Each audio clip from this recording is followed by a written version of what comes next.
we will discuss about narcotic analgesics. Narcotic analgesics. These are also called as opioid analgesics. Opioid analgesic. So this narcotic word is derived from Greek language. It is derived from Greek. It means drowsiness. So the narcotic drugs are the drugs which will induce drowsiness are called as narcotic analgesics, and these are not at all recently introduced drugs. These are very old drugs. They are well known from before 1500 BC. They are known from the before of 1500 BC, and these are majorly opiates derivatives. Opiates are opiate derivatives. Okay, so majorly they are well known from before 1500 BC. The best known is the morphine. The best known narcotic analgesic from ancient days onwards is the morphine, which was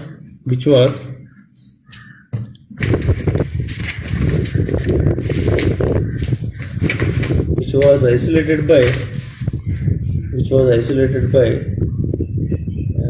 in 1804, which was isolated by 1804 or 1806 or it is isolated by a scientist called as a pharmacist called as Friedrich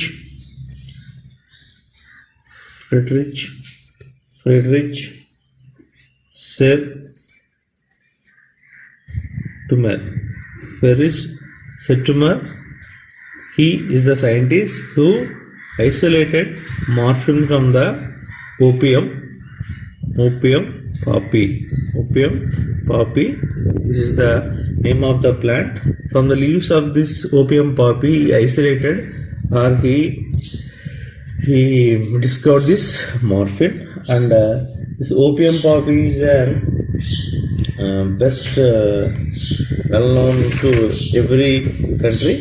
So it is botanically called as papaver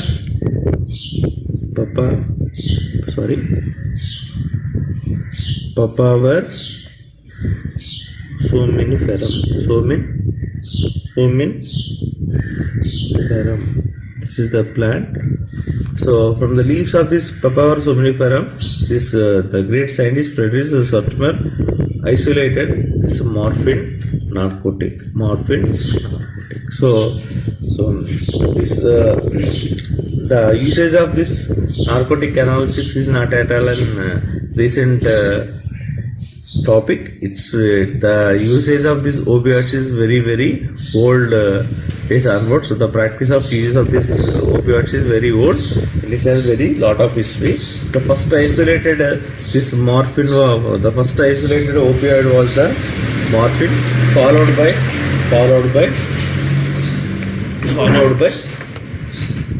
the morphine was, so I am writing again, morphine was isolated in 1804 or 1806, and followed by there is an isolation of codeine in 1832, and there is another another narcotic drug is papaverine. It was discovered in 1840. It was isolated in 1848. Okay, so these opioids are mainly used for treatment of pain. So I want to explain a very important point where I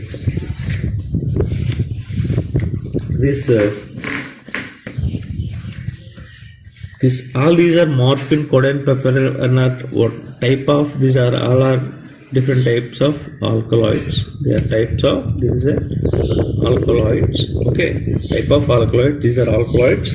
So morphine, codeine, papaver are all alkaloids. So these alkaloids generally contain, these alkaloids are chemical, they are phenanthrene and benzoisoquinoline derivative. These alkaloids like morphine, codeine, papaverine are chemically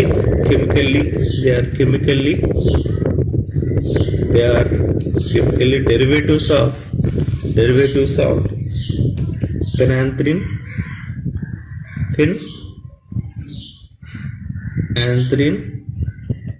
phenanthrene derivatives and also chemically these are the derivatives of benzoisoquinoline derivatives. So again I make discussing. So narcotic analgesics are opioid analgesics are nothing but they are the pain reducing agents. Okay, and this narcotic word is obtained from the Greek literature, and the meaning of this narcotism is nothing but drowsiness. And the best drug as an example for narcotic analgesic is the morphine. And the uses of this morphine and morphine-like drugs are very old, have a very old history. The first opiate was isolated by Friedrich Sortimer from the opium poppy in 1804.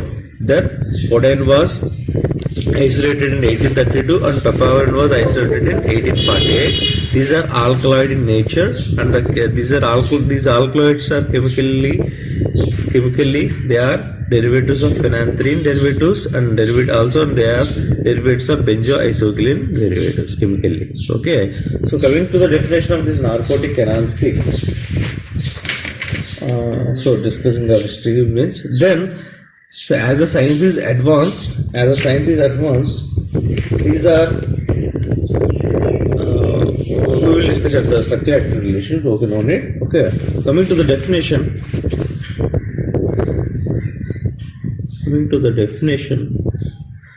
What is the definition here is narcotic analgesics or opioids are analgesic drugs. These are narcotic analgesics are opioid analgesics. Okay, they are now we will discussing about definition. We are defining this narcotic analgesic or opioid analgesics are defined as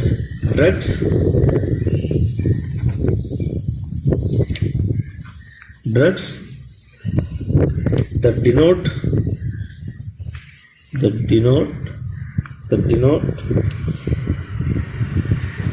naturally occurring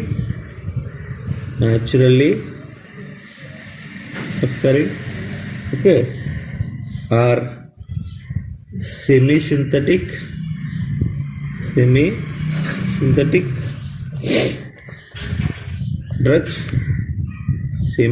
drugs and drugs which have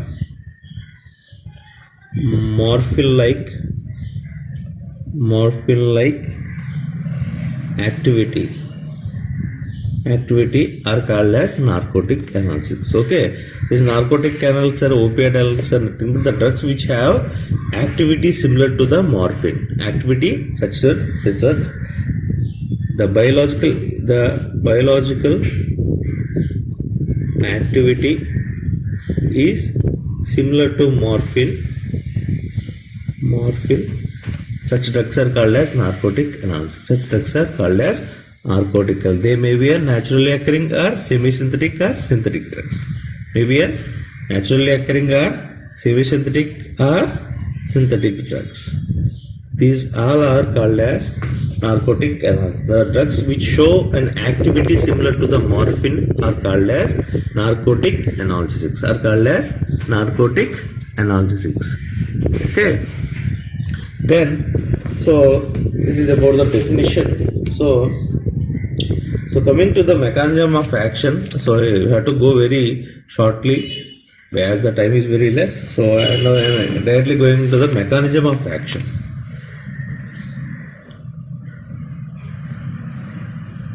Mechanism of action of narcotic analgesics. Narcotic analgesics. Okay. Mechanism of action of narcotic analgesics. So all narcotic analgesics are all narcotic analgesics are bind to opioid receptors. So narcotic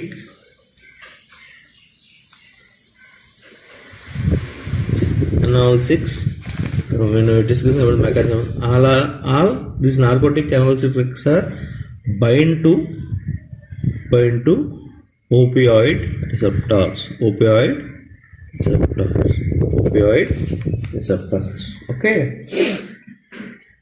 These opioid receptors are generally present in. So narcotic analgesic shows their analgesic activity by binding to the opioid receptors. These opioid receptors are present in CNS. They are also present in PNS, peripheral nerve system. They are also present in GIT.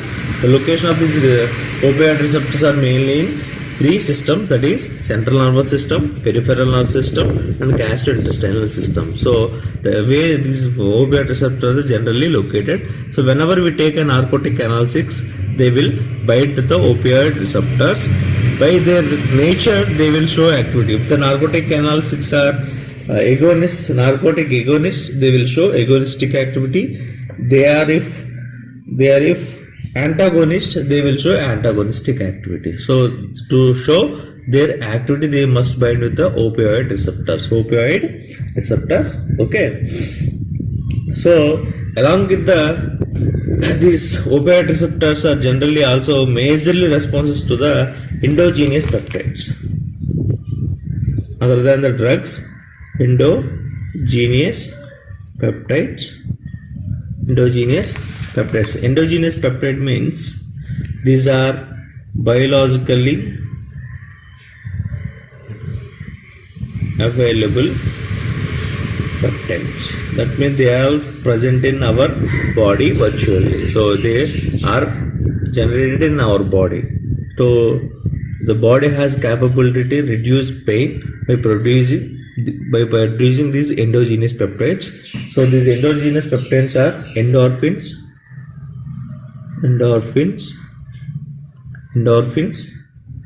enkephalins,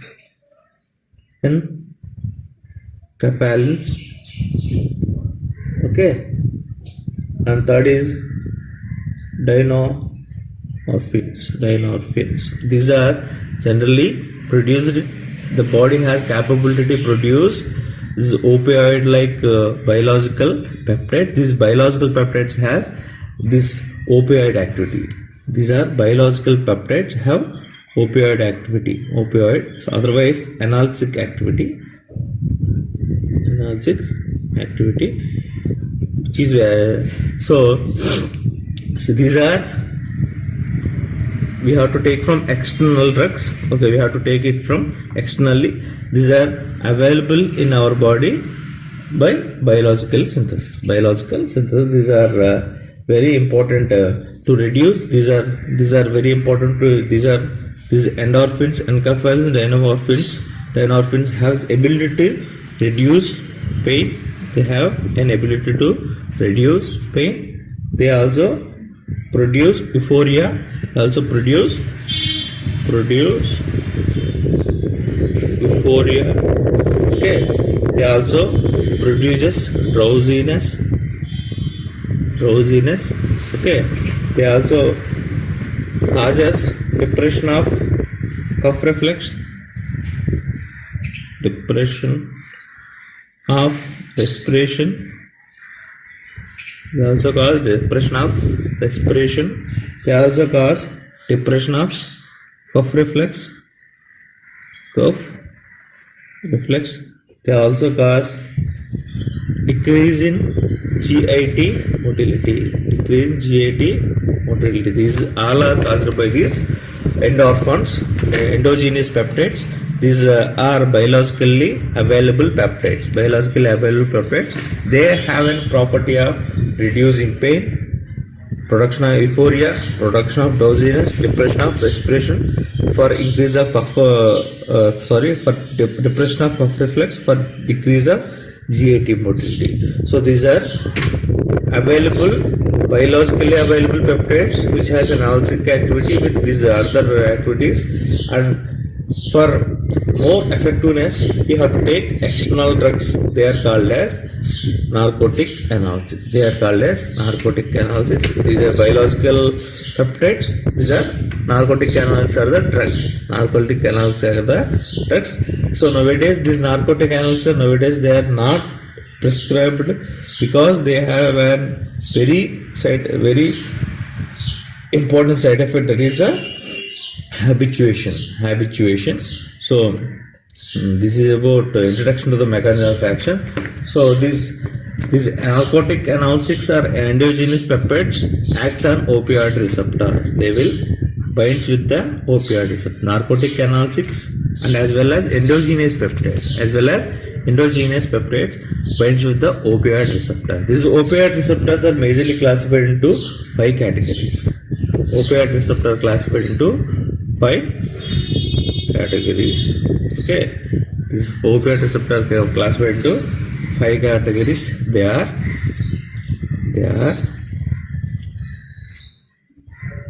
these are first receptor the mu receptor, denoted with the symbol mu, and second category of this opioid receptor is the kappa receptors. Second category are the kappa receptor. Third category is the sigma receptors, and fourth category is the delta receptors, and fifth category is epsilon. So these narcotic analgesics binds the opioid receptors present in CNS, PNS, and GIT. They will show their activity by binding with these opioid receptors, and also these endogenous peptides like endorphins, enkephalins, dynorphins also bind with opioid receptors. These opioid receptors are generally located in central nervous system, peripheral nervous system, gastrointestinal tract, and these opioid receptors are majorly classified into 5 categories. For the first category of these opioid receptors is the mu receptors, second category is the kappa receptors, third is sigma receptors, fourth is delta receptors, and fifth category is the epsilon receptors. So among these 5 receptors, the analgesic activity shown are the receptor which has more affinity towards narcotic drugs, and as well as endogenous peptides are the mu receptors and kappa receptors, delta receptor. These are the best receptors. Otherwise, these are the 3 categories of the receptors which show more affinity towards, otherwise they are very ready to bind with the narcotic analgesics as well as endogenous peptides over the sigma and epsilon. The most of the analgesic activity is due to binding of these narcotic analgesics or endogenous peptides to the opioid receptor or kappa opioid receptor or delta opioid receptors. The sigma and epsilon receptors very show their interest towards this binding with this narcotic analgesics or endogenous peptides. So we have to more focus on narcotic opioid receptors, that is majorly on mu receptors, kappa receptors, and delta receptors. Okay, so now so we will form a tabular form, okay, for easy understanding.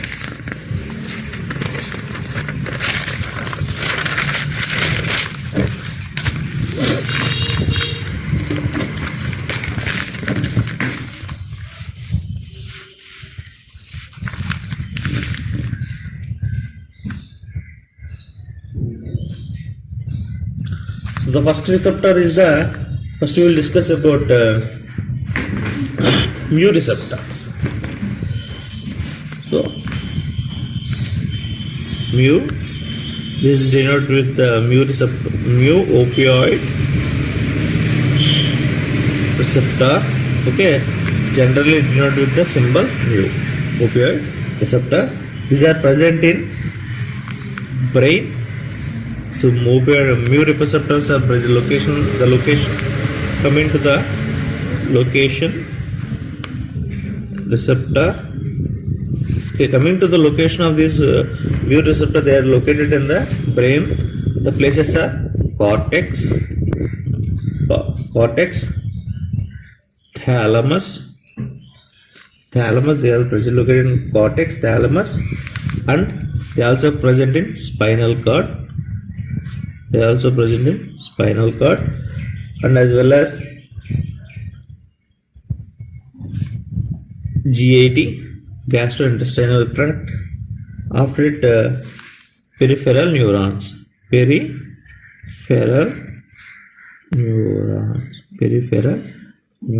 So the location of the mu receptors is majorly they are present in brain. The location in the brain, they are majorly present in cortex area and as well as thalamus. This is also present in spinal cord. They are also present in GIT. They are also present in peripheral neurons. Though mediates, what is the function? Other mediate or function? They mediates these receptors. Mediates. Otherwise, functions of these receptors are like they mediates analgesia. They mediates analgesia. Okay, they also cause euphoria. They also responsible for respiratory as well as physical depression.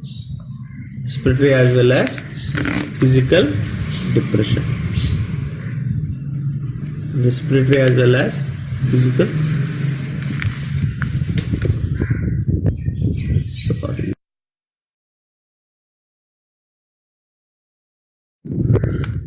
So first we will discuss about these opioid receptors. So the first receptor is the mu receptor. It is majorly located in the brain. In the brain, it is located in cortex and thalamus, and it is located in also spinal cord and GIT and peripheral neurons. The location of this, the first receptor, mu receptors, are generally located in brain, spinal cord, GIT and peripheral neurons. In the brain, it is located in cortex and thalamus. These mu receptors mediates analgesia, euphoria, respiratory and physical depression. They also cause decrease in GIT motility. Such that whenever these mu receptors interact with the narcotic drugs or endogenous peptides like endorphins, they will produce analgesia, euphoria, respiratory and physical depression as well as GIT motility, decrease in GLT motility. This is about the location of this mu receptor. The mu receptors are majorly classified into two categories. These mu receptors are majorly classified into two categories. Coming to the classification of receptors,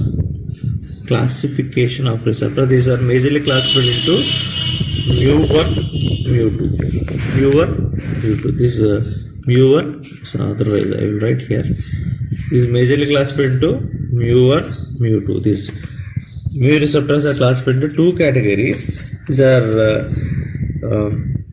categorized into two categories.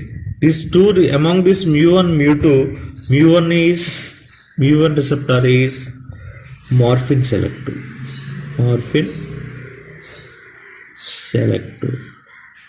So whenever we take a morphine, the mu1 receptor shows more enters towards this morphine molecule. Okay, this mu1, mu1 is majorly responsible for superficial analgesia. This mu1 receptor is responsible for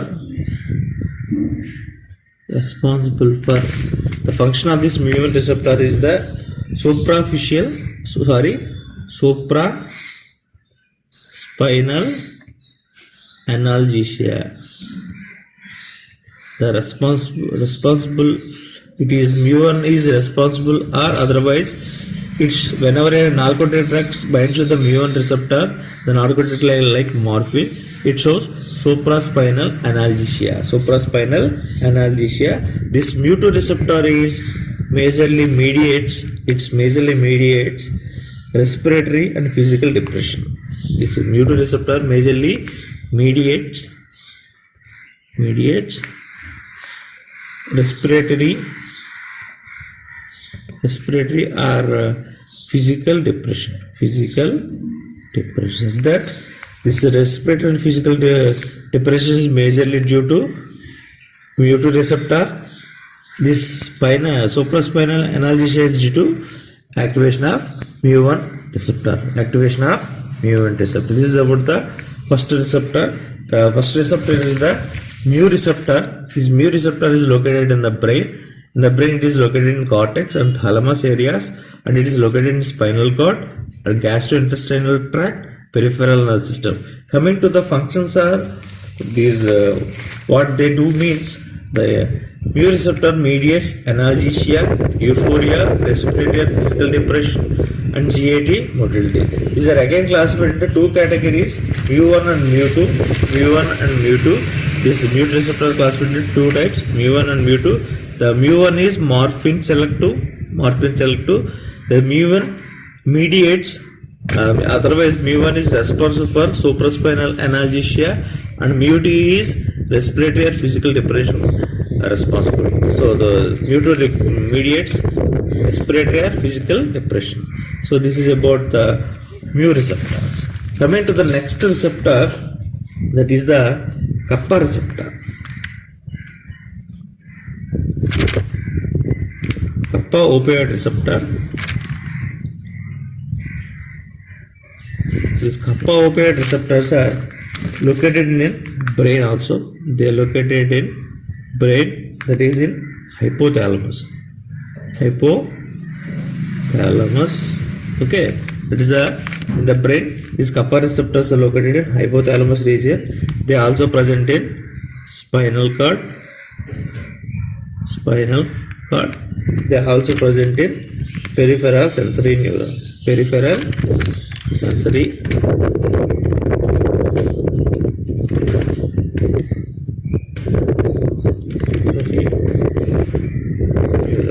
sensory neurons.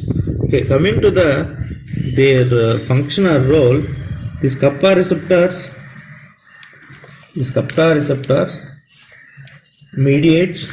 This kappa receptor mediates. The functions of these kappa receptors are they mediate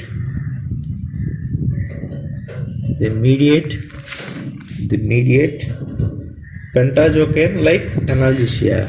Mediate pentajochane like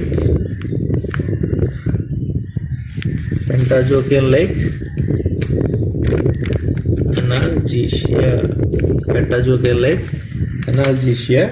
Okay, so it is responsible for sedation. Kappa receptors are responsible for sedation as well as meiosis, as well as they are responsible for respiratory depression. Also causes respiratory depression. Receptors also responsible for respiratory depression and dysphoria.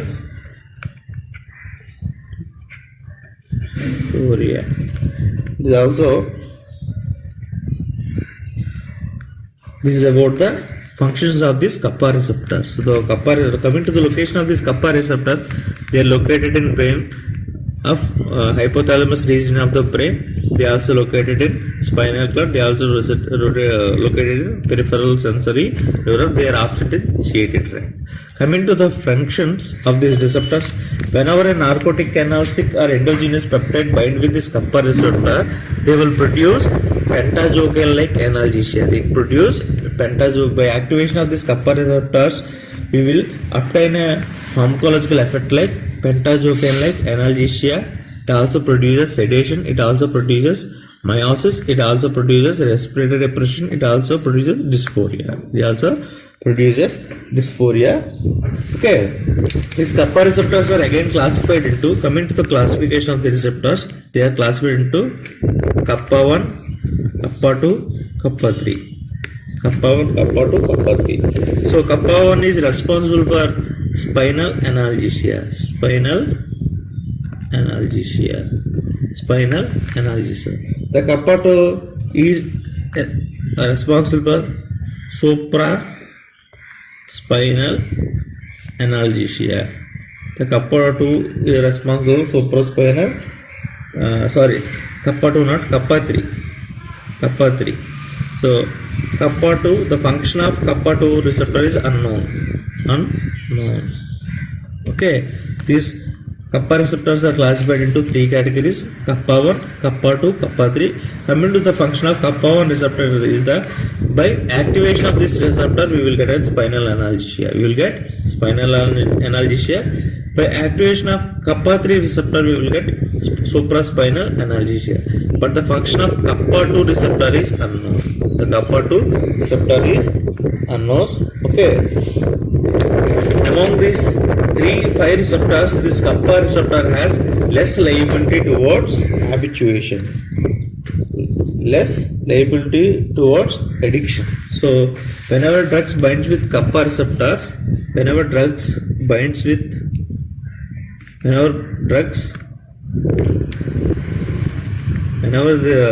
analgesic drugs like morphine or codeine binds with this kappa receptors, these kappa receptors are less liable to addiction.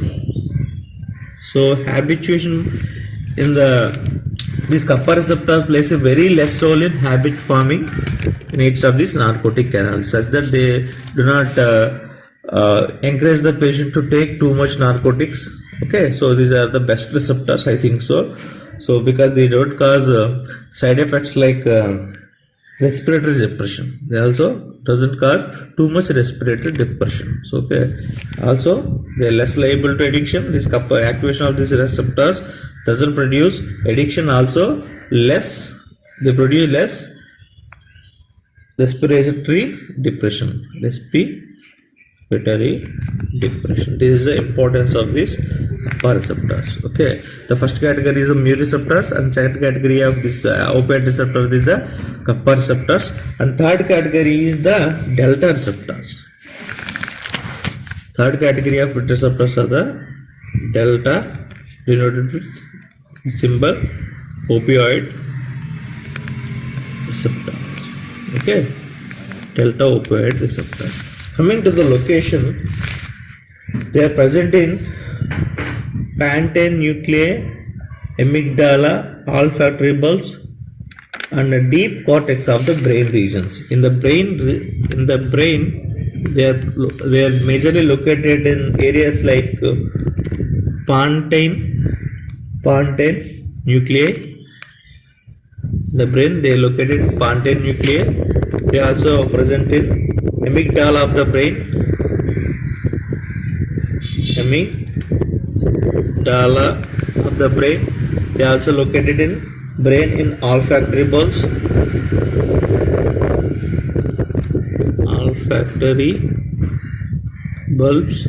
Okay.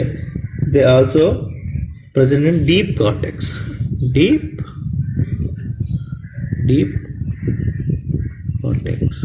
In the brain, these delta receptors are majorly located in pantene nuclei, amygdala region of the brain, olfactory bulbs of the brain, and deep cortex of the brain.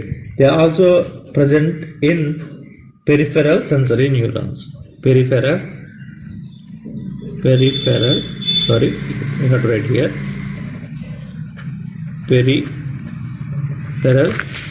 Peripheral sensory neurons, such that these delta opioid receptors are majorly located in brain and peripherally sensor neurons. They are absent in spinal cord as well as GAT.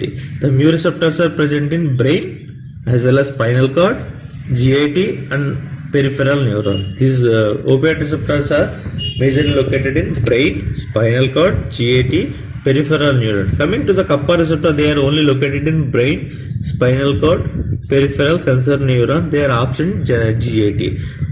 Coming to the delta receptor, they are located in brain and peripheral sensor neurons. They are absent in spinal cord and GAT. Coming to the functions,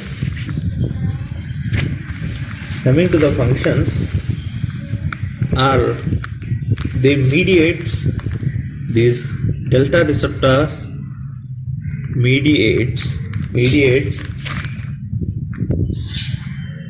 spinal gamma supraspinal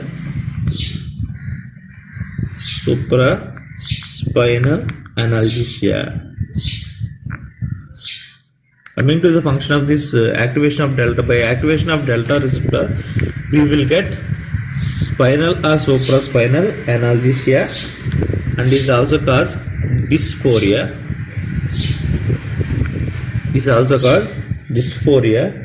And psychometric effect. It also cause psychometric effects like hallucination. Psychometric effect means hallucinations. Hallucination is nothing but dreams, deep dreams and long dreams. Hallucination is not long dreams. Okay, you can see it is in movies. Okay, hallucination effect means. Okay, so coming to the, these are there is no any classification. Okay, these so whenever these receptors, like, so for suppose in endogenous peptide like endorphin, or enkephalins, these are the biologically available peptides, or narcotic analgesics,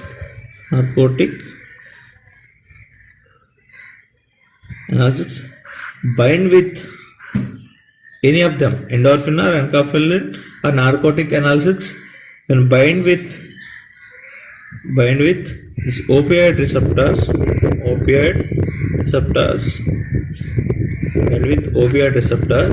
these opioid receptors may be an mu receptor or kappa receptor or delta receptor.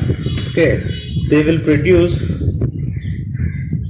the binding of opioid receptors with narcotic analgesics or endorphin or enkephalins. They will result in decrease in activity of, as a result, the binding results decrease in activity of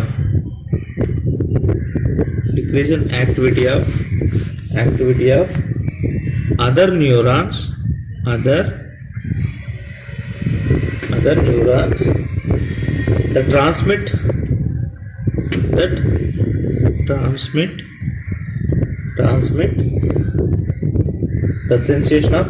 the sensation of pain, such that whenever these opioid receptors are activated by binding with the narcotic analgesics or endorphins or enkephalins, they will produce, otherwise they will reduce the frequency of carrying of pain sensation by the neurons. So these opioid receptors are present in the entire peripheral neurons. So whenever this pain have to carry to the brain, these analgesics, narcotic analgesics, inhibits the neurons to carry the pain by deactivating these opioid receptors. Whenever these narcotic analgesics or endorphins or enkephalins bind with the opioid receptors, they will inhibits the carrying of the sensation of the pain by the neurons to the central nervous system. So by this we will get analgesic effect. We will get analgesic effect. This is about the mechanism of action. Coming to the mechanism of action, these narcotic analgesics are endorphins or enkephalins are majorly binds with the opioid receptors and they will produce their activity. So these opioid receptors are majorly classified to 5 categories. Among the 5 categories, 3 categories shows majorly analgesic effect. And the major 3 categories among the 5 categories, the opioid analgesic activity showing receptor, the opioid receptors, the mu receptor, kappa receptor, and delta receptors. Whenever these narcotic analgesics binds with these any one of the opioid receptors, they will inhibit the transmission of. Otherwise, they will slow down the transmission of this sensation of pain, and we will get an analgesic effect by activation of these opioid receptors. But this opioid receptor, the usage of these opioid receptors nowadays is very not encourageable. And also these opioids are not suggestible to use because they long term usage are they will cause very dangerous side effects. That is the habit forming. On long term usage, they will form habit forming. Habit forming means they will affect the patient psychologically and causing the patient to a mental or psychological dependence. They will encourage the patient to take these drugs every day. Without these drugs, the patient doesn't feel happy. So these are long-term uses of these opioid analgesics. The main disadvantage is the habit forming. So that's why we have nowadays they are not encouraged in prescriptions. So the best alternatives for this opioid analgesics are the narcotic analgesics. We already discussed. Okay, this is about the mechanism of action. And coming to the common side effects.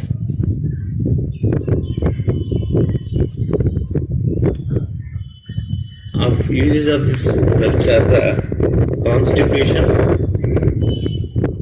First, the well-known and the every drug has the main disadvantage. The long-term uses called habit forming. Along with the habit forming, the common side effects are the constipation, followed by nausea, followed by dizziness, followed by headaches, followed by dry mouth, and severe side effects are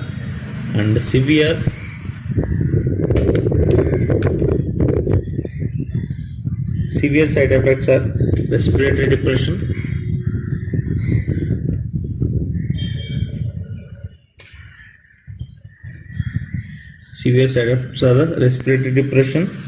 chest pain.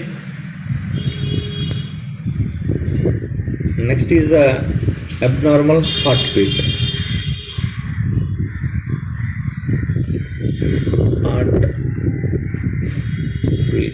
Okay, so the common side effects of these narcotic analgesics are the constipation, nausea, dizziness, headaches, dry mouth, and severe side effects are the respiratory depression, chest pain, and abnormal heartbeat. Along with these side effects, the major disadvantage pharmacological effects are they produce euphoria. Is also other effects, but these effects are pharmacological effects. Are these narcotic can also produce, along with the analgesic effect, they also produce effects like euphoria. They produce euphoria. They also cause decrease in GIT, motility, as well as they increase the biliary tract pressure,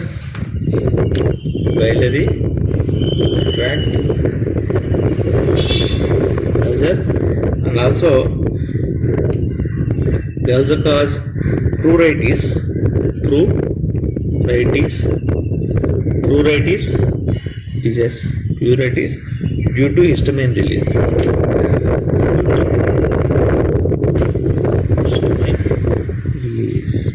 Okay, so these are the side effects. These are the severe side effects. Along with analgesic effect, they also produce other effects like euphoria, decrease in GIT motility, increase in biliary tract pressure, and pruritus due to histamine release. The decrease in GIT motility is responsible for constipation, nausea. The nausea and constipation of these narcotic side effects are mainly due to decrease in GIT motility. Okay, so biliary tract pressure also increases, and they also cause pruritus. These are the major other disadvantageous pharmacological effects. They are not advantageous pharmacological effects, they are disadvantageous pharmacological effects. By these pharmacological disadvantages, unwanted this pharmacological effect, we will get side effects. Okay, side effects like constipation, nausea, dizziness, headaches, and dry mouth, and severe side effects like respiratory depression, chest pain, and abnormal heartbeat are majorly due to these unwanted pharmacological effects. This is about mechanism of action and side effects of this narcotic analgesics. In the next class, we will discuss about